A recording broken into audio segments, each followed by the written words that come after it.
Chariot. Kyonle. 안녕하세요.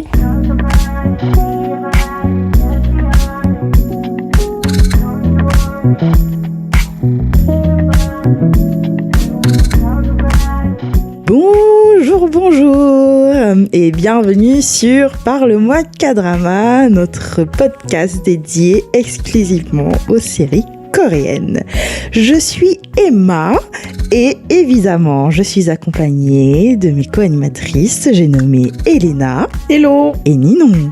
Bonjour. Alors, on se retrouve pour la partie 2 du chapitre 2 de Mellow Movie. On continue sur les épisodes 2 à 5. On avait déjà vu d'ailleurs dans le résumé que, enfin, Kyom avait fait son comeback, encore une fois, à Mubi. Une nouvelle fois. Et on en a débattu, on a parlé, débattu, parlé, débattu, parlé. On s'est battu aussi. Oui, c'est vrai, il y avait des coussins qui avaient volé. Alors, on s'est battu, non, quelqu'un s'est fait battre. Tu veux en parler, Elena? Je suis traumatisée. Et donc aujourd'hui, on continue sur ces mêmes épisodes, mais avec Elena sur le point culture. Tout à fait. Et moi-même sur la partie jeu de traduction. Tout à fait. Elena. Tout à fait. Qu'en dis-tu? Est-ce qu'on ne commencerait pas tout de suite? Eh bien, accrochez-vous pour cette interlude historique. Mon Dieu. Je boucle mes ceintures, ma ceinture. Tes ceintures, si tu veux. Ouais, c'est ceinture de tous les côtés. Allez, c'est parti. C'est parti. On a encore appris plein de choses avec Elena. Alors, si vous vous rappelez du premier épisode, et non pas de la première partie du deuxième épisode, mais sur le premier chapitre 1. J'avais fait une petite introduction sur le cinéma coréen avec la liste des différents genres qu'on pouvait retrouver dans le cinéma coréen. Et j'avais annoncé un peu mon déroulé de présentation du cinéma coréen, de l'histoire du cinéma coréen. C'est une disserte en fait. Exactement. Wow. Et donc tu seras noté. Oh là. Et je vous propose d'embarquer dans cette aventure avec les deux premiers points historiques du cinéma coréen. Je rappelle du coup le premier point s'étend de l'occupation japonaise jusqu'à la fin de la Seconde Guerre mondiale. Et la deuxième partie, Seconde Guerre mondiale, plus guerre de Corée. Donc c'est parti. Let's go. Allez. Tout d'abord, comme beaucoup de faits historiques, les avis des spécialistes de l'histoire du cinéma divergent énormément quant au premier film projeté en Corée.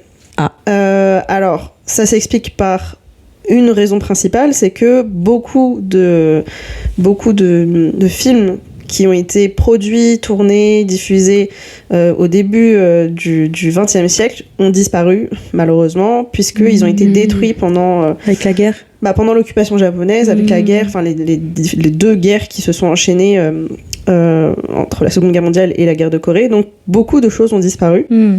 Et forcément, les spécialistes se basent sur des témoignages de l'époque. Okay. Enfin voilà, c'est pas des choses qui, malheureusement, beaucoup de matériel ont disparu à ce jour. Une des théories qui est rapportée par un des sites que je vous mettrai dans mes sources, qui s'appelle Lupopi, je trouve ça très mignon comme nom de site, pour Université populaire des images de l'agence, alors attention, Agence régionale du Centre Val-de-Loire pour le livre, l'image et la culture numérique. Voilà, donc je vous mettrai tout. Source bien française, ceci dit. Voilà.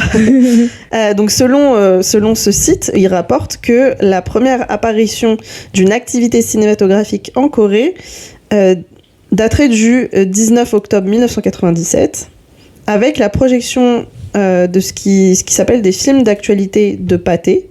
Donc c'est très franco-français, dans le quartier chinois de la ville de Tsingoge. Donc qu'est-ce que sont les films d'actualité ? En fait, tout simplement comme leur nom l'indique, ce sont des petits courts-métrages qui retracent l'actualité et les faits du moment. Donc ouais, à cette époque-là, Pathé apparemment faisait des films d'actualité qui étaient diffusés avant le film, un peu comme un... C'était pas le journal de l'époque, genre, je sais pas, un documentaire. C'est un petit documentaire qui était diffusé avant le... C'est un peu une première partie comme dans un concert, quoi. Donc voilà, ce serait une première théorie.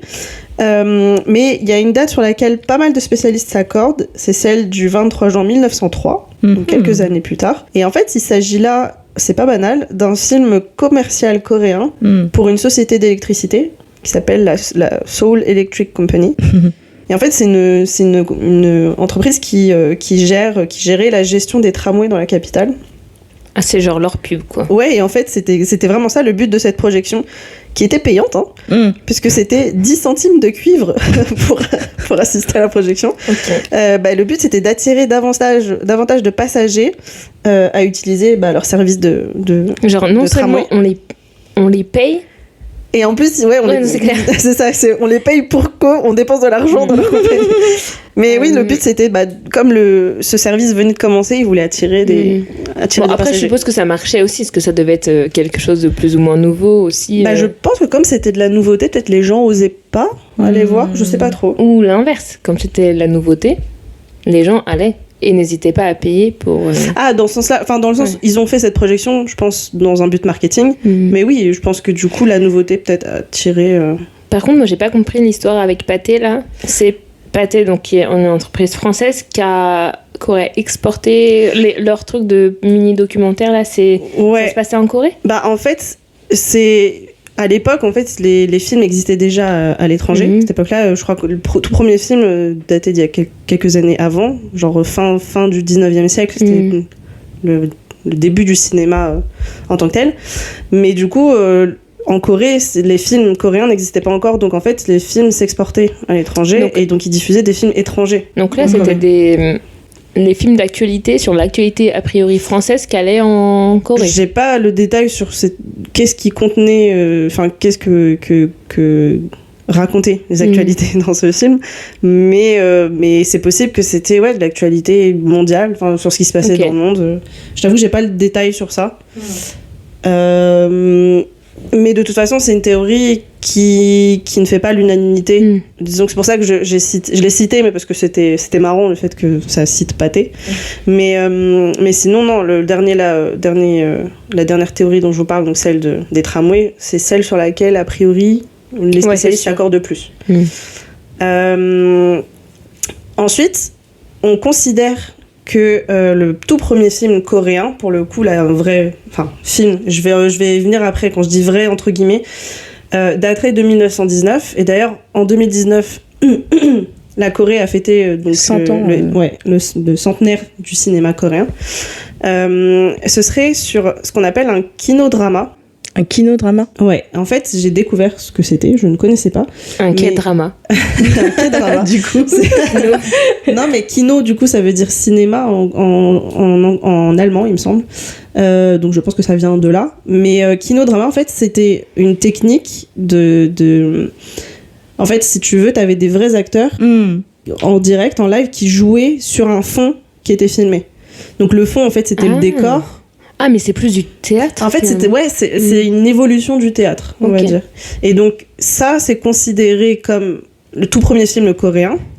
Donc, tu avais le décor derrière qui était projeté en arrière-plan et les acteurs qui jouaient en direct sur scène. Mais donc, forcément, c'est pas du vrai cinéma, c'est pour ça que je le mettais entre guillemets.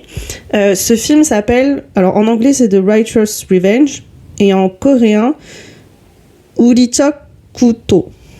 Alors, je suis pas très persuadée par la prononciation. Mais voilà. Et donc, il a été projeté, ou joué, slash joué, du coup, pour la première fois dans un théâtre de Séoul en 1919. Mais comme je vous disais, du coup, les historiens remettent en question le fait que c'est un film. C'est pas un film, c'est un kinodrama. Et donc, il fallait bien commencer quelque part. Oui, voilà, c'est ça. Et donc, l'authentique premier film coréen pourrait plutôt être un documentaire qui a été diffusé en première partie de ce kinodrama. Ah ouais ? Voilà. Et en fait, c'était une compilation de scènes de vie qui se passaient dans des quartiers de Séoul. Au tout début du cinéma, c'est pas des choses très compliquées. Comme on l'a vu, on en parlait dans la première partie, le tout premier film, c'est littéralement un train qui arrive en gare. Voilà. Faut savoir qu'avec les techniques de l'époque, tu pouvais pas faire des trucs très longs non plus. D'autres parlent aussi d'un film qui s'appelle Chungyangjeon de Koshu Ayakawa, qui date aussi de 1923. Oui, c'est japonais ça. Ouais, alors je vais l'expliquer, mais j'ai bien, mais c'est logique puisqu'on est sous occupation japonaise, on rappelle à cette époque-là. Donc ce que je viens de dire, je ne répéterai pas le nom parce que je le prononce sans doute très mal. C'est une adaptation d'un classique du Pansori.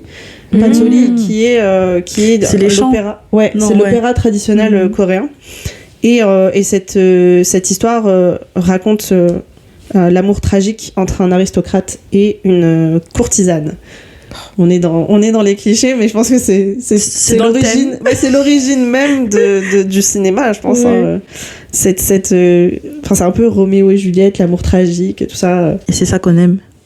Et puis là, t'as déjà, tu sais, la distinction de classe. De classe, ouais.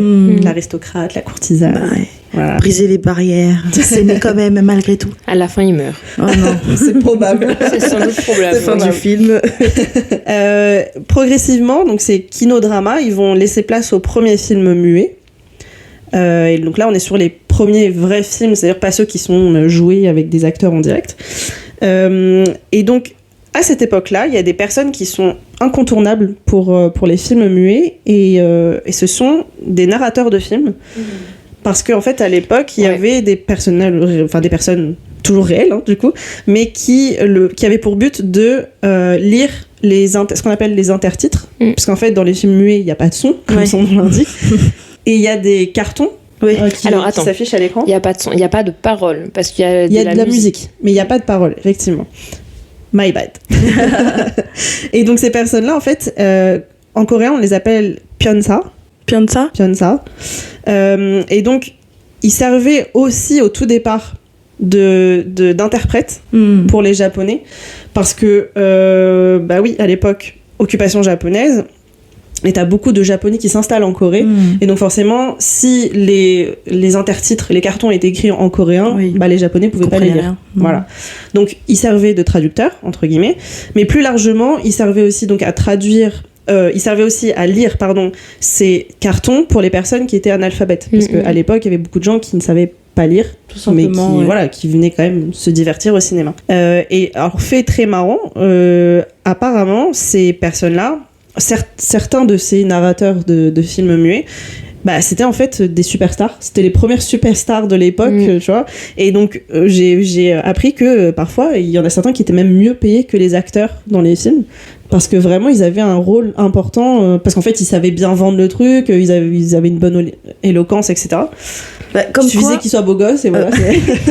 Comme quoi, le son, dans un film, au-delà du son, donc le dialogue finalement, énoncer le dialogue, c'est important. Oui, c'est important. Après, je pense qu'aujourd'hui, un film ne ferait pas autant succès si, par exemple, l'acteur il était moche, tu vois.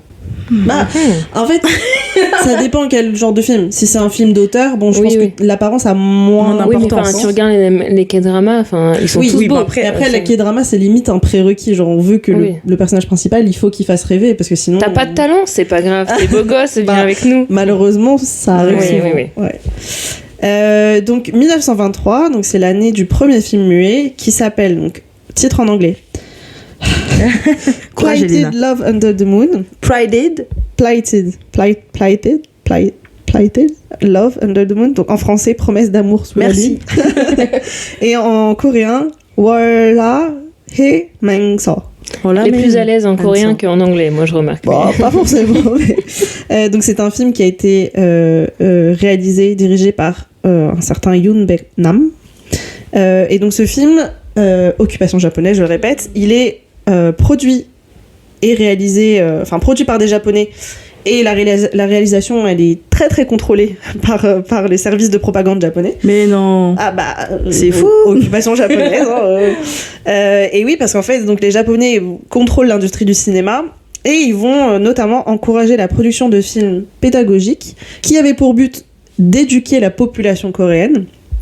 Et notamment, ce film-là dont je vous parlais, Promesse d'amour sous la lune, plus facile en français, c'est un film dont la projection a été rendue gratuite par les Japonais, par les services de propagande. Pourquoi ? Parce qu'en fait, c'est un court-métrage qui dénonçait les ravages de l'alcool et les comportements, qui dénonçait les comportements d'infidélité.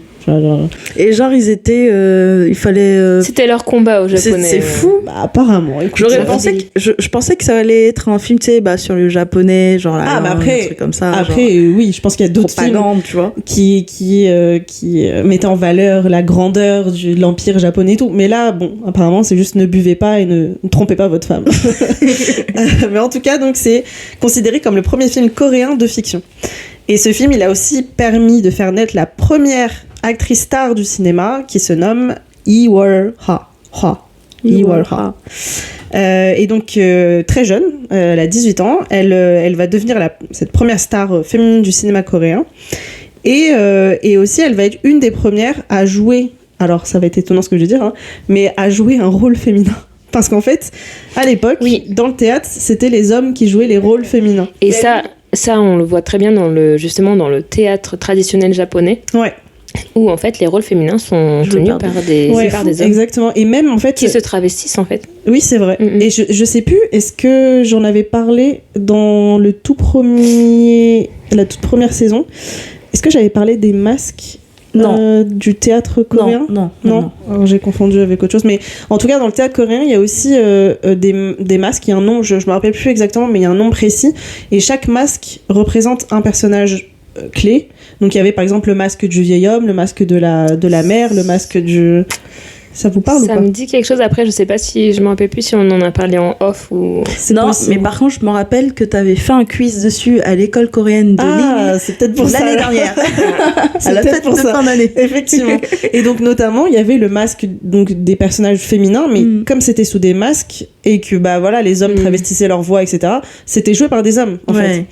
Donc voilà, tout ça pour dire... De toute façon, les femmes, elles n'avaient pas le droit de vote, donc... et puis surtout, tu vois, si je continue, en fait, jusque-là, les femmes, elles interprétaient surtout des rôles d'enfants, de jiseng, genre de courtisanes. Ah. Enfin voilà, qui étaient réputées, reconnues pour séduire les hommes par leur danse, par leur chant, etc. Ouais, d'accord. Et donc c'était pas des rôles, on va dire, majeurs. Dans les films ou les trucs théâtraux, quoi. Dans le théâtre, etc. Tout à l'heure, je parlais de Pyeonsa, mais en fait, c'est un dérivé d'un terme japonais qui se dit benshi. Et donc, c'est le même principe. Hein, c'est sur benshi, c'est pour du coup narrateur de films muets. Et donc, c'est au Japon, les films muets étaient narrés par des benshi. Ok. J'ai oublié de préciser ça. On avance un petit peu. On arrive en 1926 avec le film Arirang. Peut-être que ça vous parle comme nom. Film réalisé par Na Eun-kyu. Pourquoi je vous parle de ce film?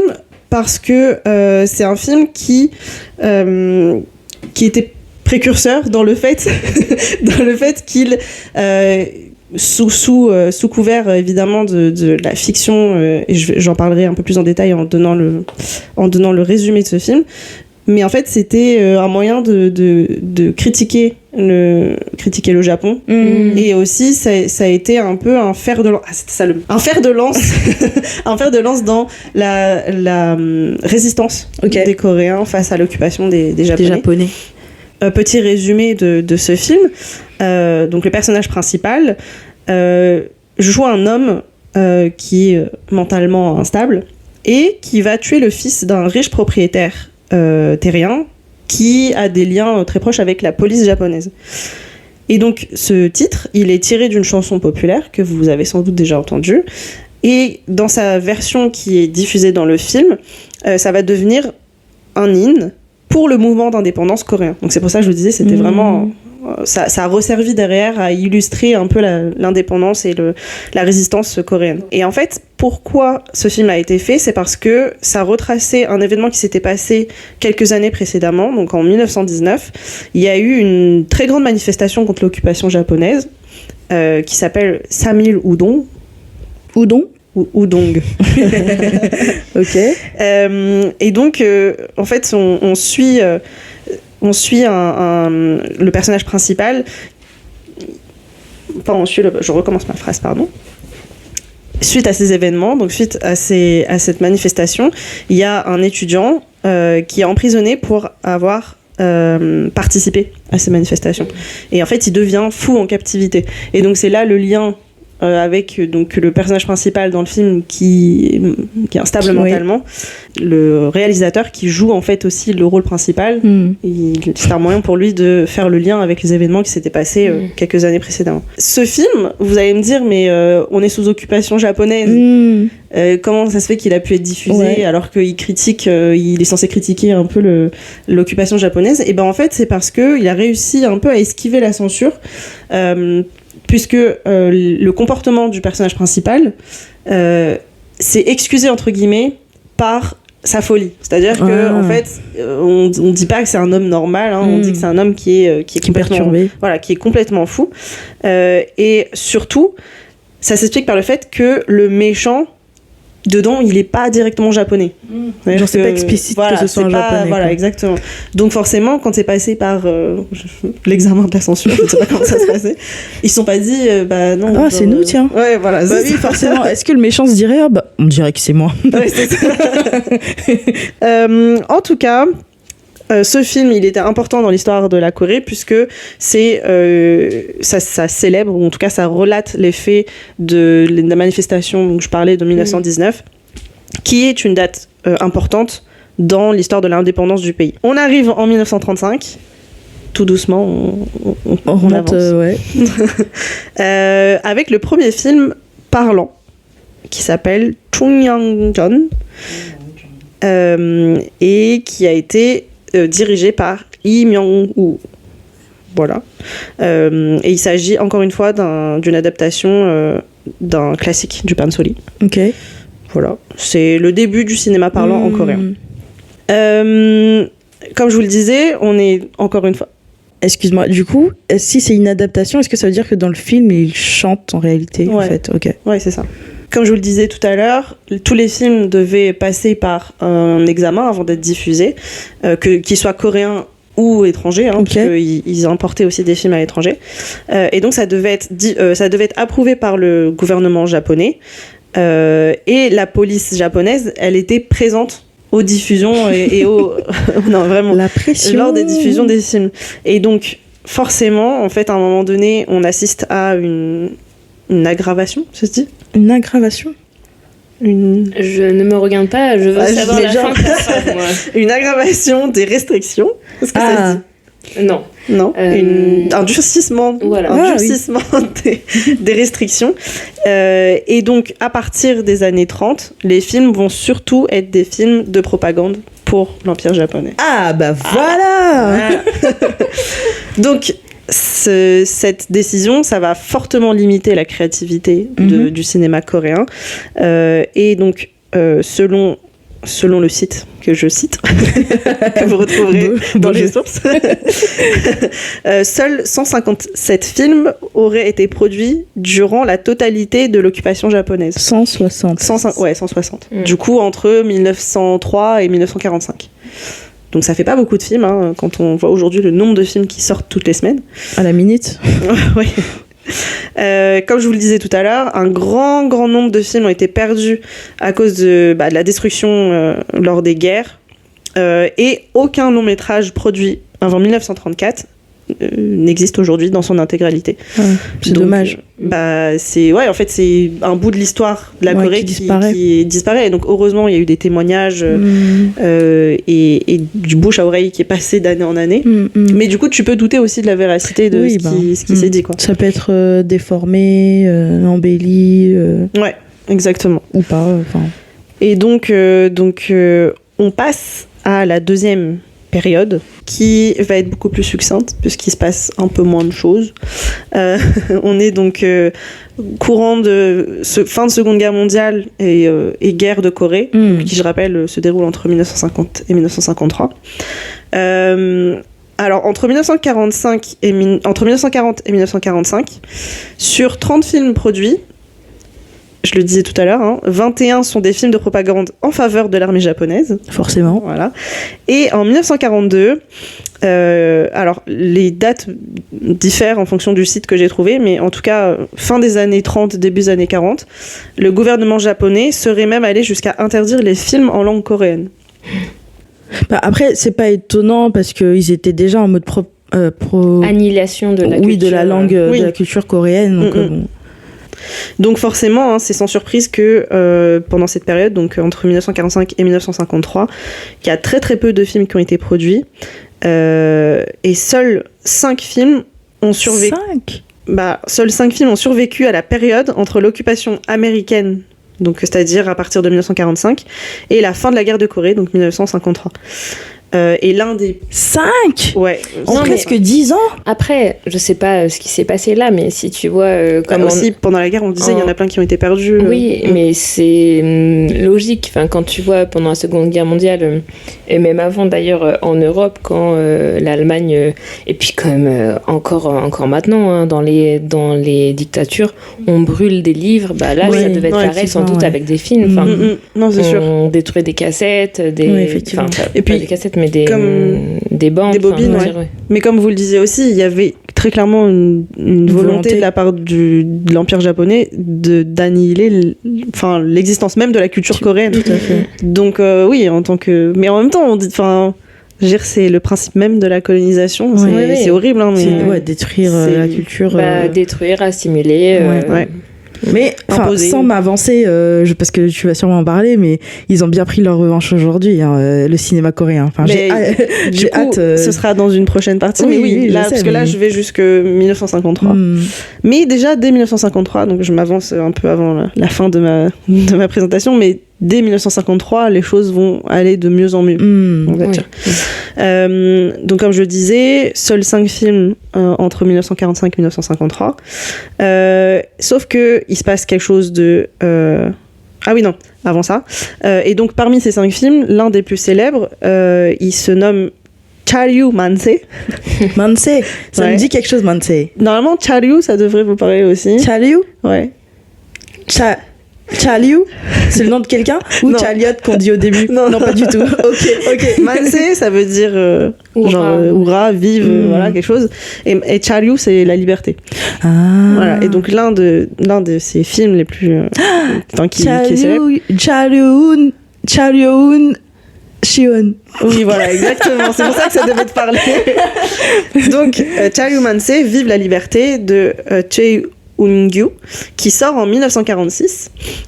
Et donc, vu son nom, vous vous doutez, hein, c'est un film qui est très patriotique et qui est par extension très anti-japonais. donc voilà. Mais forcément, un an plus tôt, qu'est-ce qui s'est passé ? 1945 ? Ouais. Et alors, pour la Corée plus particulièrement ? Début de la guerre de Corée ? Non, c'est en 1950. C'est la fin de l'occupation. Voilà, exactement. Oui, voilà. Donc, le 2 septembre 1945, c'est la capitulation du Japon. Bah oui, parce que victoire avec les États-Unis. Oui, voilà. Le fait, ouais. Exactement. Et donc, scission de la Corée en deux, nord-sud. Donc, nord contrôlé par l'URSS, sud contrôlé par les États-Unis. Et donc, forcément, suite à cet événement géopolitique. Ce film donc en est un exemple, mais il va y avoir le développement de plusieurs films qui vont forcément être anti-japonais, qui vont être pro-liberté, pro-américain même, et même anti-communiste. Forcément, tout est lié et tout est influencé par la situation politique de l'époque du pays. Donc ça donne naissance à de nombreux films indépendantistes, dans laquelle les figures des méchants, ils sont, je vous donne dans le mille, japonais. Ah, c'est fou. Et comme je le disais, ça évolue ensuite vers des films anticommunistes. Forcément, dans le Sud, ils sont influencés par un peu la guerre froide entre les États-Unis et l'URSS, qui a commencé dès 1945, au final, dès la fin de la Seconde Guerre mondiale. Et il n'y a pas, à l'inverse, je suppose que c'est beaucoup plus difficile aujourd'hui de récupérer ces sources, mais des films... Je vois où tu veux en venir. Pro-communisme, autre que propagande, comme on peut avoir maintenant. Je me suis pas attardée dessus, mais c'est vrai qu'il y a un passage, mais je vous inviterai du coup à vraiment aller voir les sources pour le coup de mes recherches, parce qu'il y a des sites qui sont très bien documentés, et notamment il y a une partie qui parle très légèrement, mais du cinéma nord-coréen, et aussi du fait que dans le Sud, il y a un des films qui avait été censuré parce qu'il avait été accusé d'être pro-communiste. Ce qui en réalité n'était pas vraiment le cas, mais disons que ça offrait un peu une vision plus... Avant qu'il y ait la scission Corée du Nord, Corée du Sud. Non, après. Ah oui, mais moi du coup je parlais de avant. Ah, avant. Ouais, parce que là... j'ai pas vu d'infos passer, mais c'est possible. Entre la fin de la Seconde Guerre mondiale et vraiment la fin de la guerre de Corée. Avec mais de toute façon, le pays a été divisé en deux dès la fin de la Seconde Guerre mondiale. Donc du coup... là, le film dont je parlais, c'est un film qui justement a été produit dans ces années qui ont suivi la scission. Et faudrait que je retrouve, mais si tu regardes, je te redonnerai la source. Mais si tu regardes dedans, ils en parlent très rapidement. Mais oui, à contrario, tu vas avoir des films qui étaient pro-communistes. Mais pour le coup, si t'étais en Corée du Sud, ils étaient censurés. Ouais, ok. D'où par l'influence des Américains. Enfin voilà, la guerre froide. Tout est lié. Pour finir, autre fait notable, en 1949, on assiste à la diffusion du premier film coréen en couleur. Donc le film s'appelle The Woman's Diary, qui a été dirigé par Hong Song-gi. C'est une femme ou un mec ? C'est un mec. À cette époque-là, pas beaucoup de... Je sais pas pourquoi je pose la question.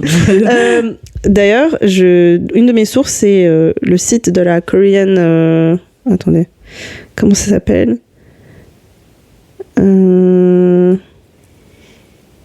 La Korean Film Archive. C'est plutôt logique. Hein, mais dans leur FAQ, enfin dans les faits un peu... comment ils appellent ça ? Des funny facts. Ok. Je pense pas que ce soit funny fact, mais fun facts. Ouais, fun facts. J'ai vu une question, mais j'avoue je l'ai pas ouvert parce que ça aurait pu être intéressant, mais je l'ai pas mis dans ma présentation. Mais une des questions c'était qui est la première réalisatrice femme de Corée. Donc c'est vrai que ce serait super intéressant. Tu peux regarder. Ouais, je vais regarder parce que du coup j'ai l'impression que il y a peut-être quasiment que ça côté scénariste. Je sais que c'est beaucoup de scénaristes pour en tout cas pour les K-dramas. Ouais. De scénaristes femmes. Comment ? De scénaristes femmes. Oui. En Corée du Sud, mais du coup je me demande côté réalisateur. Si tu veux, j'ai la page, là je peux te répondre tout de suite. Oh waouh. Quelle efficacité. Donc qui est la première femme directrice, comment tu dis ? Réalisatrice de Corée, et quel film elle a fait ? Donc il s'agit de Park Nam-ok qui a du coup réalisé le film The Widow, Mi Man-gin, en 1955.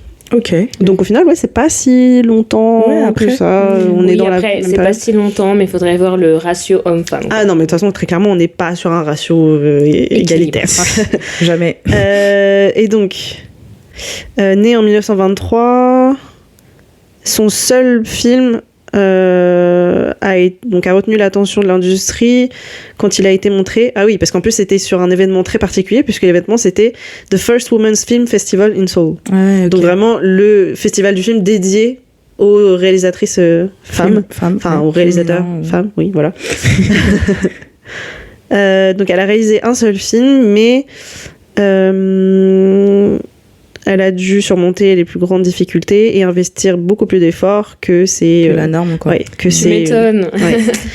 Que ses collègues masculins. Forcément discrimination de genre. Bon, après il y a beaucoup de textes, donc je te laisserai regarder si tu veux plus de détails. Merci Elena. Il n'y a pas de souci. Je finirai par dire que cette période d'occupation / protectorat américain, ça a été aussi l'occasion pour les Coréens d'apprendre et d'acquérir des techniques de tournage des Américains qui étaient à l'époque plus avancées, forcément. Dans les qui sont d'ailleurs même aujourd'hui les leaders. Qui sont aujourd'hui, qui restent des leaders, oui, du cinéma. Mais je veux dire, voir le classement, mais qui sont quand même un gros pays de production. Oui. Après, en termes de technologie, aujourd'hui, on est quand même sur quelque chose de bien plus égal entre les différents pays. Mais c'est vrai que ça leur a permis quand même de faire un bond technologique, d'avoir. Je mets de grandes guillemets un protectorat parce qu'on parle quand même si c'était censé être pour le bien-être, pour le bienfait du pays, ça reste une occupation. Oui. Voilà. Donc on arrive, comme je vous disais, fin de la guerre de Corée. Après l'armistice de 1953, premier président qui s'appelle... C'est pas Immoun, c'est à chaque fois je me trompe, mais on finira par la voir. Ninon, te cache pas derrière ton micro. Ça ressemble au nom du patron de l'ASM, l'ancien patron de l'ASM. Souman. Alors, c'est pas Isuman, du coup. Lee Seung-man. Voilà. Donc, Lee Seung-man, donc je rappelle, premier président de Corée, il va décider, alors c'est une peut-être de ses seules bonnes décisions. Parce que c'était un président, mais c'était pas démocratique. C'était pas très démocratique. Oui. Non, après, je ne connais pas ce monsieur personnellement, donc je ne peux pas me permettre de le Et tu ne le connaîtras jamais. Exactement.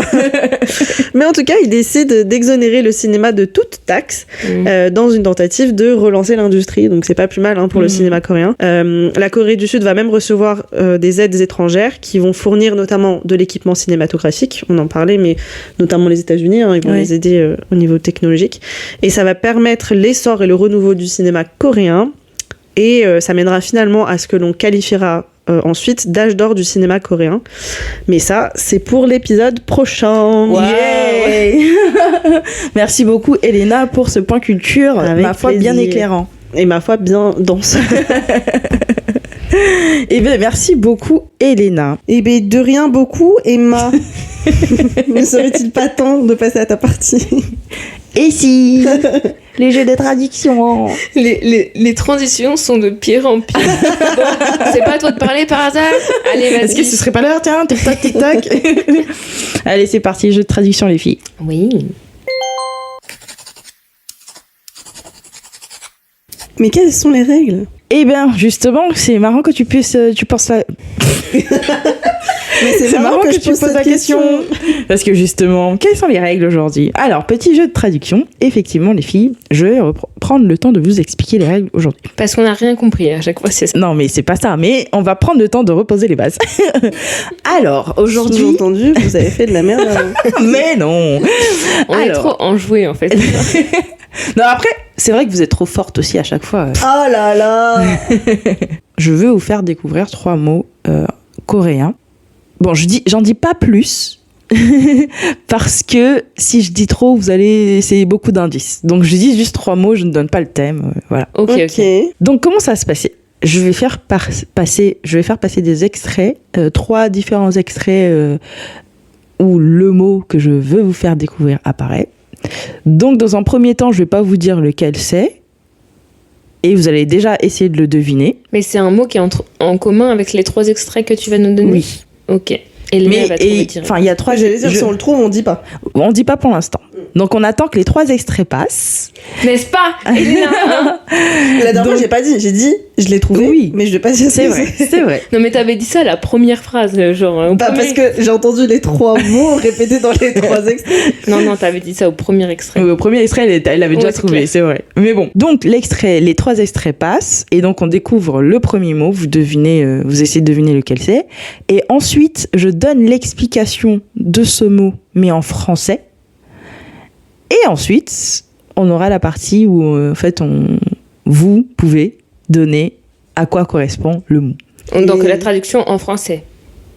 Oui. Et après, en coréen. Je donne un exemple. Enfin, le mot coréen et sa Si, par exemple, le mot... je vais reprendre un mot qu'on avait utilisé la dernière fois. Kyopta. Kyopta. Donc, on entend 3 extraits où ils vont sûrement dire Kyopta. Et... l'objectif, vous derrière, après les 3 extraits passés, vous dites « Ah, bah c'était le mot Kyopta qu'il fallait découvrir. » Ok. Ensuite, je vous donne la traduction de Kyopta en français, en l'expliquant, pas avec le mot français directement. Donc, Kyopta, c'est un mot qui permet de décrire une situation sur laquelle on est enjoué. Enfin bref, voilà. Et ensuite, seulement, vous devinez le mot en français. Ok. À vos ordres. Je vous fais passer le premier extrait avec le mot qui m'intéresse. 네, 모두 영화 잘 보셨나요? 그럼 주연 배우분들과 감독님을 모셔보도록 하겠습니다. 모두 큰 박수로 맞이해 주시기 바랍니다. Je vais dire la phrase qui m'intéresse ici, qui contient le mot, parce qu'elle dit plein de trucs. Mais, donc, elle dit « 그럼 조연 배우분들과 감독님을 모셔보도록 하겠습니다. » Donc, on va accueillir les acteurs et... Ah, mince. Bon, je traduis pas pour l'instant non plus. En fait... Ah, mince. Oh zut. Est-ce que Emma, tu veux qu'on te rappelle les règles? Bon, je passe le deuxième extrait. Ce sont des extraits donc, de l'épisode 2. Là, on était à 18 minutes 10 environ de l'épisode. Et là, je passe un autre extrait où on est à peu près à 34 minutes 12. Et Mubi vient de passer une excellente soirée. Elle ne se souvient pas de la vieille. Et c'est le petit matin, elle reçoit un petit message. Voilà. 감독님 굿모닝. 해장하셔요? 아 참, 어제 말한 거는 걱정 말고 저한테 맡겨두세요. Et là, je sens qu'Elena chauffe. Bah, du coup, j'avais le mot, effectivement. Mais je pense qu'on est un peu trop connectés, c'est pas possible. Attends. Enfin, du coup, un peu aussi, ouais, vendu la mèche, non? Ouais, un peu. Bon, ok. Même moi, je crois que j'ai compris. Ok. Bon, je répète quand même la phrase en question. 감독님, good morning. 해장하셔요. Voilà, mais quel est donc ce mot? Allez, troisième extrait. On est 4 minutes plus tard. Mubi, elle est avec son mentor du domaine du cinéma. Et elles sont en train de discuter. Je vous passe le moment. 감독님 소리 들으니까 좋아? 그럴리까요. 왜 말 안 해주셨어요? 현장에서 제일 많이 불리는 게 감독이던데. 막내 때보다 더 뛰어요, 제가. 오. 잘하고 있나 보네. Et donc, dernier extrait. Elle dit, la phrase qui m'interpelle. 감독님 소리 들리니까 좋아. Mais... Le mot qu'on cherche, c'est... Je sais que vous l'avez, les filles. Allez, donnez-le-moi, qu'on en finisse. C'est choa. Alors, quel est ce mot que je voulais traduire aujourd'hui? En français ou en coréen? Non, en coréen, merci. 감독님. Yeah. C'était super facile en fait. Donc effectivement, le terme que je cherche aujourd'hui, c'est 감독님. Et effectivement, ça a trait au milieu du cinéma. Donc si je donne la traduction, l'explication en français de ce terme, 감독님, c'est une personne qui dirige la fabrication d'une œuvre audiovisuelle, généralement pour le cinéma ou la télévision. Mais après, on a aussi le même terme pour la musique, dans le monde de la musique aussi. Mais on utilise le même mot en coréen? En France, enfin en tout cas le terme en français, l'explication en français de Larousse explique qu'on utilise aussi ce terme pour des personnes qui dirigent la fabrication d'une œuvre musicale ou d'une émission radio. Ok. Et donc... Oui, Ninon. Ces mots, c'est... Oui. On le dit ensemble? Réalisateur. Et oui, effectivement, les filles, le terme que je cherche aujourd'hui, que je voulais traduire, c'est 감독님, donc réalisateur. 감독님. Oui, 감독님. Et donc, c'est un que. Ouais, 감독님. L'anglicisme, c'est directeur. Director, peut-être. Ouais. Je sais jamais comment. Parce que le director en anglais, c'est réalisateur. Oui, mais parce que du coup, c'est pour ça que ça fait plus sens que ça marche aussi dans le domaine de la musique, parce qu'effectivement, tu peux avoir des directeurs artistiques dans le domaine du cinéma, dans le domaine de la musique. Mais en français, c'est vrai que tu parles pas de réalisateur dans le domaine de la musique, tu parles. Bah, d'après Larousse, si, apparemment. Bah après, je pense que c'était super général, mais en gros, il y avait écrit un réalisateur est une personne qui dirige la fabrication d'une œuvre audiovisuelle, généralement pour le cinéma ou la télévision, mais c'est aussi pour la musique enregistrée ou la fabrication d'une émission de radio. Après, dans ce cas, effectivement, on parle plus volontairement de metteur ou metteuse en ondes pour... metteur en ondes? Ouais, pour le cadre de la radio. Enfin, ça devient très spécifique là, mais voilà. Intéressant. Ok. Par exemple, si je prends le dernier exemple, 감독님 소리 들리니까 좋아. Donc là, c'est la scène où elle est avec Mubi et elle lui demande le fait qu'on t'appelle réalisateur finalement, est-ce que ça te plaît, quoi? Enfin, Ça te plaît, t'aimes bien t'aimes bien te faire appeler réalisateur sur le plateau, quoi. Juste, moi j'ai une question. Donc, le NIM à la fin, c'est pour le respect. Le respect. Donc, si on parle juste du métier, par exemple, imaginons, moi je dis mon métier c'est être réalisatrice. Dans ce cas-là, je vais juste dire 감독. On est d'accord? C'est une bonne question. C'est une question valide. Parce que là, c'est NIM, parce que c'est une appellation en fait. Et a priori, le réalisateur, c'est peut-être la personne qui est la plus peut-être juste importante C'est comme sur qui un s'anime. film. Ouais. Mm. Qui s'anime, tu dis je suis qui ça. Oui, oui, c'est ça. Pareil pour le prof. Comme Hyun-Nim. Hyun-Nim, ouais. T'es Hyun, mais t'es... Mm. Ouais. Oui, donc quand tu mets NIM, c'est quand... Sansen-Nim, mais... Sansen. Ah, Mais Sansen, tu dis pas Sansen Ouais, sans Nim. Sansen-Nim. ouais. À creuser. Je pense que du coup, non, tu dis que t'es Kamdok-Nim. Mais donc là, en tout cas, Papagou, il dit bien que Kamdok, c'est superviseur, réalisateur, en fait. Directeur. Parce que là, à chaque fois, Et c'était avec le NIM à la fin, mais c'est parce qu'on appelait une Ouais, autre quelqu'un, personne qui était effectivement. réalisateur. Donc, Mais là, tu as dit le fait qu'on t'appelle Kamdok-Nim. C'est mais pour ça qu'elle a on rajouté l'appelle. Nim. Mais c'est même pas qu'on l'appelle, c'est le son Kamdok-Nim. Oui, parce Oui, que mais les gens l'appellent, l'appellent, c'est ça. donc NIM. Du coup, le son, quand tu vois, à tes oreilles, le son, hey, Kamdok. Bah, là, c'est littéralement ça. Hein. 감독님 Souri. souri, c'est le son. Termica, Donc, le tu fait vois. d'entendre quelqu'un t'appeler Kamdok Nim. NIM, parce que les autres l'appellent NIM, tu vois. Ouais, mais tu vois, c'est comme pour ce que tu disais, Sansen-Nim. Tu dis pas Sansen. Oui, Bah, mais, voilà, c'est pour oui, ça mais- qu'on s'était dit que... mais par exemple, quand tu te présentes, tu dis Sansen Imida. Oh. Bah écoute, je sais pas trop, je veux pas trop peut-être m'étaler sur la question, mais Papago dit bien juste Kamdok sans le Nim est un directeur. Ok. Et si tu tapes juste directeur, qu'est-ce qui te sort? Réalisateur. Directeur, il dit Ou réalisateur, un réalisateur peut-être. Mm. Réalisateur, il va te sortir un mot complètement différent, ça va pas répondre ça à nos que- questions. ce serait trop fou. Mais je pense en général c'est des trucs comme ça. Hein. Réalisa Kamdok Yongwang Kamdok. Ok, donc tu vois, 감독, c'est quand même un... Là, je pense que c'est le NIM de... Ouais, du respect après. Mais c'est marrant. Attends, bah tiens, en parlant de ça, si je mets professeur, on s'étale là, mais tant qu'à faire. Professeur.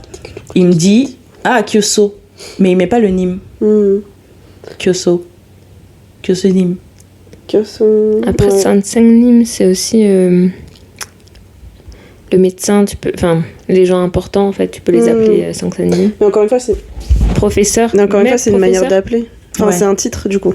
Mais tu vois, en parenthèse, tu vois, quand il m'explique professeur, maître, il met Sansen, mais il met pas le Sansen Nim. Voilà. Oui, parce que je pense que c'est C'est un profession. titre. C'est un titre. Profession C'est un titre. Sansen Ouais. ou kamdo et titre Nim à la fin. Mais après, ouais, ça doit ressembler peut-être à, tu sais, monsieur le professeur, monsieur le directeur. Le titre, quoi. Enfin, bref. Voilà, c'était Kamdok Nim. Donc, chaque fois que vous voyez Kamdok Nim, Pensez à nous. pensez déjà comme un film. Et voilà, est-ce que ça vous intéresse comme métier d'être Kamdok Nim? Je pense que c'est un beau métier, mais ça a l'air d'être super dur, comme on peut le voir dans ce... En fait, je pense qu'il faut être passionné, Ouais. passionné par les films. Enfin, parce que je me vois. Enfin, moi personnellement, je me projette pas dans ce métier parce que j'ai pas la passion du film. Et ça a l'air d'être, très. Enfin, tu comptes pas tes heures, quoi. Et je pense que tu veux que ça soit tellement parfait parce que c'est ton œuvre, mais que en fait tu dépends quand même vachement des autres aussi. Et c'est tellement. En fait, je me dis, c'est comme toutes les œuvres. Parce que j'allais dire, c'est la même chose pour un peintre ou quoi, mais tu vas mettre ton œuvre aux yeux de tous. Et c'est tellement subjectif. Les préférences des gens. Mais là, c'est aussi, contrairement à un peintre, limite, le peintre, il est maître de son œuvre, quoi. Alors lui, il est maître de son œuvre, mais il dépend quand même beaucoup des acteurs, c'est vrai. de tout le monde. Donc ça doit être frustrant de faire passer tes messages à toi, mais tout en faisant confiance quand même. Enfin, c'est aussi un travail sur soi, tout en faisant confiance aussi aux acteurs, aux ingé son, aux ingé lumière. Ouais. Enfin, c'est... Après, la différence, c'est que là, on l'a bien vu du coup avec l'exemple du deuxième film qu'elle réalise, Ouais. c'est que c'est pas forcément son scénario. projet à elle. C'est-à-dire que tu dois Oui, mais- t'approprier le scénario de quelqu'un. ouais. Donc c'est pas toi qui est venu. L'adapter. Alors après, Oui, mais t'as ça quand même existe ta des vision à toi. réalisateurs, scénaristes et tout.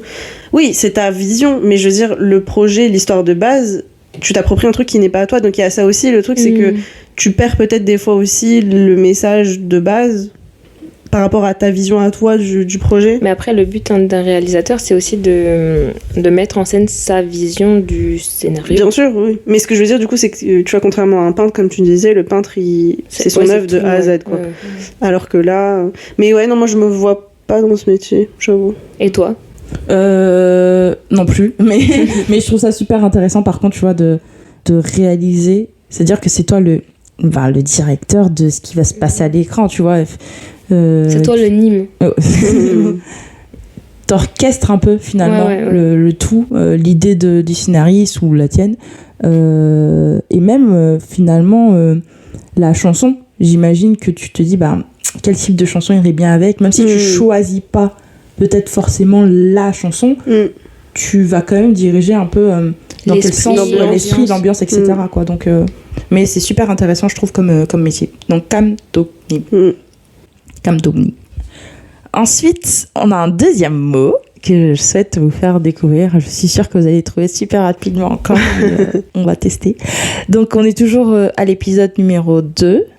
Et là, on a les deux amis qui parlent, Guillaume et Shijun. Et Shijun vient de découvrir que la copine... Guillaume l'a trompé. Mais il vient de découvre que Guillaume, oui, l'a trompé en réalité. Oui. Parce Tu qu'il- rigolais, mais j'étais sérieuse. Parce qu'il a pris des nouvelles, on va dire, de la... Il a pas pris de nouvelles, mais en tout cas, il est allé voir son film. Mais oui, enfin... C'est une dinguerie, trahison. trahison. Voilà. Et donc là, ils sont en train d'en parler. Et il y a un terme, je me suis dit, c'est marrant. Regardons ce que c'est. 너 이거 일부러 두고 왔지 이거. 아, 봤어? 아니 생각보다 일찍 발견했네. 나 한 일주일 걸릴 줄 알았는데. 사이코냐? 이거 언제 나온 거야? 이번 주, 야 나오자마자 사서 올려놨어. 야, 얘가 언제부터 시나리오 작가를? 됐고. Je m'arrête ici. Forcément. Si on est toujours sur le même thème, bon, c'est là, mais. Oui, on est toujours sur le même thème, Elena Shi. Né et machine. Là, la phrase qui m'intéresse, c'est Ya, 얘가 언제부터 시나리오 작가를 3 points de suspension. Cham, cham, cham. Chom, chom, chom. Ensuite, il y a eu un autre moment où on a parlé du terme que je souhaite relever. Mais on va sortir de l'épisode 2 et aller dans l'épisode 3. Parce que c'est quelqu'un qu'on n'a pas souvent cité, je pense, dans la série. Enfin, Le pas frère. de manière directe. Le terme que je cherche. Nous sommes à l'épisode 3 de la série. TC, TC 41. Time code, yes. Oui, 41 minutes 19-20 environ. Jua et Mubi se rencontrent enfin sous leur vrai jour parce qu'on se souvient que elles avaient menti sur ce qu'elles faisaient réellement dans la vie. On écoute ça. 처음 뵙겠습니다. 손주아예요. 김무비입니다. 우리 감독님이 작가님 시나리오 너무 재미있게 읽었대요. 아, 감사해요. Ah, les faux sourires. C'est fou. Ce que j'aime bien aussi avec cette scène, c'est que il y a 2 fois le terme que je recherche. La première fois, on dit 우리 감독님이 작가님 시나리오 너무 재밌게 읽었대요. Le terme qu'on recherche est ici. Et ensuite, parce que je traduis pas maintenant. 감독님이셨구나. 그러게요. 작가님이시구나. Donc là, il y a un jeu où elles disent 감독이시구나. 작가님이시구나. Et le terme se trouve ici. Est-ce que vous savez lequel c'est? Comme nous. C'est. Dis non. Sakanim. Ouais, c'est ça. Après, la première fois, c'est parce qu'elle disait Shinario Chakanim. Ouais, c'est Ah, ok. Je pensais que c'était Shinario, moi, je pense. Le terme qu'on recherche, c'est Chakanim, Shinario Chakanim.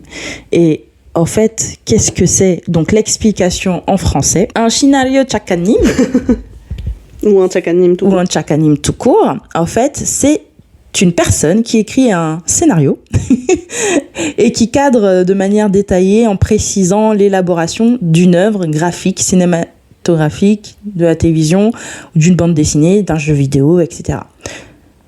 Souvent, ce qu'il écrit, c'est plus qu'un plan, mais c'est aussi un récit.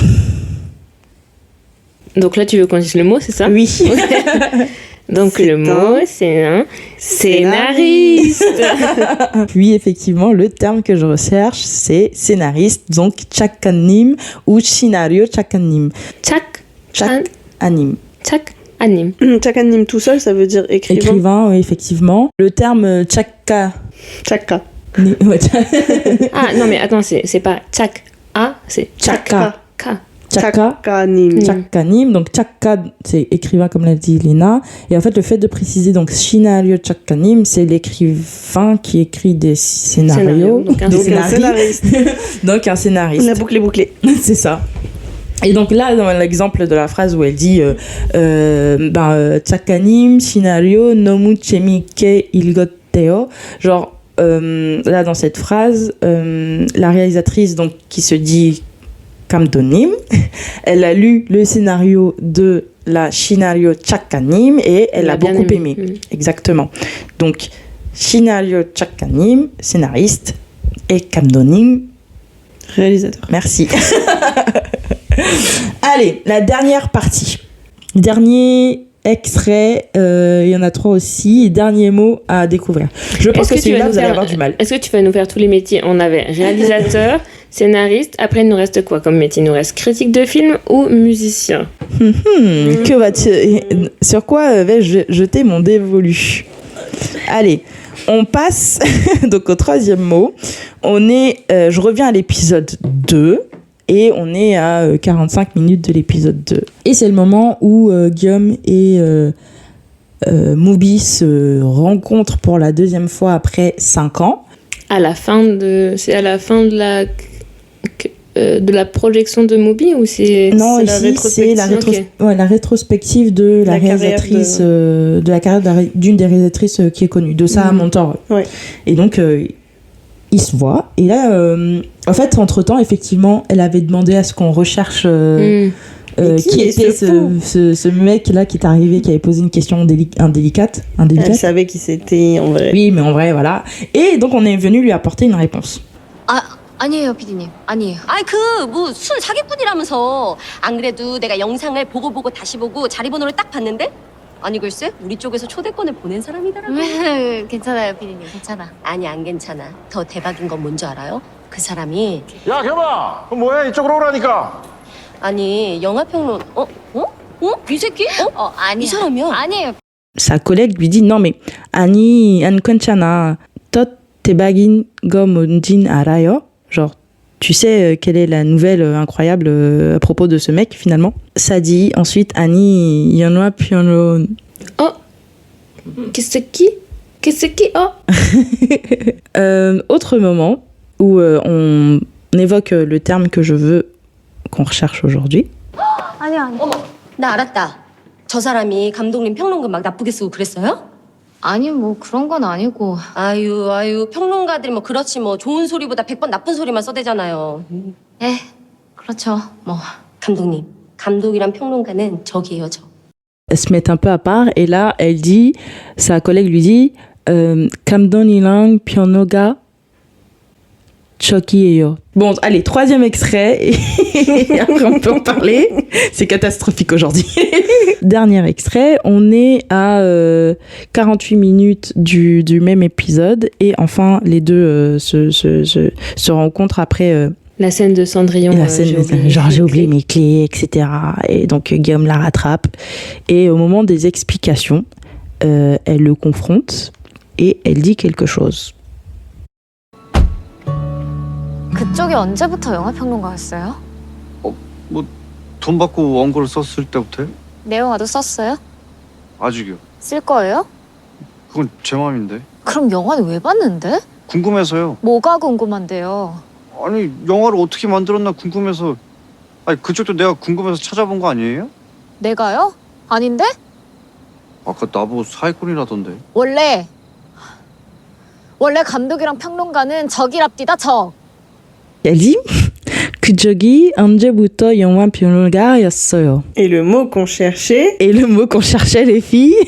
Est-ce que vous l'avez? Est-ce qu'on dit avec le mot d'avant ou pas? Avec le mot d'avant? Ah, là. Oui, parce qu'il y a deux mots, un peu comme scénario tout à l'heure. Comme vous voulez. Allez, on dit avec les deux. 1, 2, 3. 영화 평론. Ah, tu vas trop vite. 영화 평론. Effectivement, les filles. Pyeonglon. On l'a mal dit. C'est vrai. Pyeonglon. Effectivement, donc c'est le terme qu'on recherche aujourd'hui. Vous voyez, je suis dans le thème. Des métiers. Si plus tard vous voulez faire votre métier dans l'industrie cinématographique coréenne. Vous remercierez Emma. Qu'est-ce que c'est Yongwon Pyeolon?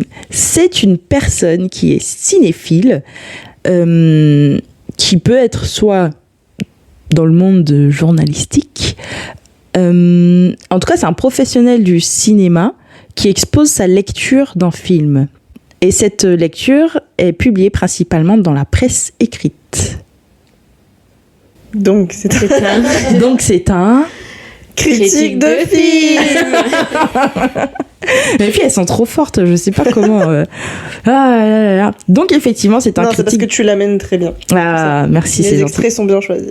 Un Yongwon Pyeolon, c'est un critique de film, un critique de cinéma, et c'est le métier que fait aujourd'hui Kyum. Si on traduit donc la dernière phrase, dernier extrait que je vous ai passé, 그저기 언제부터 Yongwon Pyeolon 켰어요.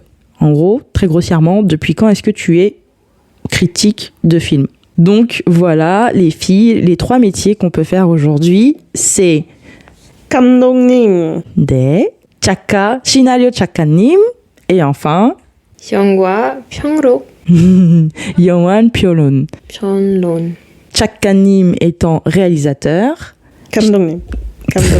감독님 étant donc 감독님 étant réalisateur, 작가님 étant scénariste, 시나리오 작가님 d'ailleurs, et enfin 영화 평론 étant critique cinéma ou critique film. Voilà. Okay. Merci. Merci Emma. On peut maintenant travailler à Pôle emploi en Corée.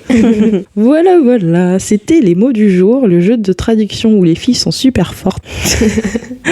Faut que je trouve des nouvelles idées de jeux de traduction. Hein. Non, mais en vrai, moi j'aime bien. C'est que tu veux nous avoir, c'est ça? Ouais, mais un peu quand même. Eh bien, écoutez les filles, on a passé toutes les rubriques du chapitre 2 des épisodes 2 à 5 sur la série Mellow Movie. Merci les filles. Merci à toi. Merci pour ton travail. Alors, il va nous rester le chapitre 3 avec les épisodes 6 à 9. Et on arrive tout doucement à la fin de cette série. Hein. Ouais. On a fait la moitié. 4 avec le dernier épisode aussi. Ouais. Et oui, et après, ce sera la fin. Et on va accueillir un invité mystère. On aime bien les petits invités pour le chapitre 4. Hein. En tout cas, la semaine prochaine, on va pouvoir découvrir si vraiment Mubi arrive à se faire reconquérir par Guillaume. Si elle arrive à passer outre ce qui s'est passé. Son trauma. Ouais, c'est vrai. Avec son père. Et puis aussi, c'est vrai qu'on n'en a pas parlé durant l'épisode, mais peut-être qu'on va aussi découvrir ce qui s'est passé avec les parents de Guillaume c'est vrai. et son frère. Il a l'air d'avoir une histoire assez lourde, je pense, dans cette famille. Bah, je sais pas si on va vraiment en reparler, parce que pour moi, genre juste, ils sont morts quand il était jeune. Donc lui, tu sais, à un moment donné, il dit c'est la dernière fois que je viens parce que j'ai plus rien à vous raconter, en gros. Il dit que ça fait trop longtemps qu'ils sont partis et que il se souvient plus. En oui, fait, mais Et son frère, juste, on sait que, moi je pense, je suppose, qu'il vient pas parce que, d'un côté, genre, inconsciemment, il leur en veut de l'avoir laissé se débrouiller si jeune avec l'éducation de son frère. Moi, je sais pas. Et que, littéralement, il a dû sacrifier, entre guillemets, c'est pas un sacrifice, mais pour lui, il le vit pas comme ça, mais très clairement, sa vie sa jeunesse, elle a été sacrifiée dans l'éducation. Moi, je pense qu'il y a quand même anguille sur roche. Aussi, je pense. Je pense qu'il y a je pense qu'il y a anguille sur roche. Mais toi, tu l'as déjà vu, non? Non. Non, en vrai, non. Enfin, j'ai peut-être vu jusqu'à l'épisode 5 où on est. Ah, okay. Du coup, parce que t'avais dit, avant de partir... Oui, avant de partir, effectivement, en voyage, j'avais commencé à regarder. Ah, mais t'étais pas allée là. Ouais, c'est ça. Ok. Donc en fait non, je sais pas, je suis autant dans le flou que vous. Non, par contre j'espère, et ils ont intérêt, il y aura le développement de l'histoire de Shijun et... Oui, je pense que clairement là aussi. Effectivement, est-ce que Joa et Shijun vont-ils réussir à travailler ensemble de manière sereine? Moi je suis sûre que oui. Et bah du coup, moi je dis rendez-vous. Et je sais pas si j'ai envie qu'ils se remettent ensemble. Ah. On en débattra dans nos ressentis les prochaines fois. Non, on va pas s'étaler aujourd'hui. On est déjà à la fin de l'émission. Clôturons. Léna, ferme ta bouche. Quoi qu'il en soit, on en saura effectivement plus la semaine prochaine pour le 3e chapitre de Mellow Movie. Donc, comme je disais tout à l'heure, sur les épisodes 6 à 9.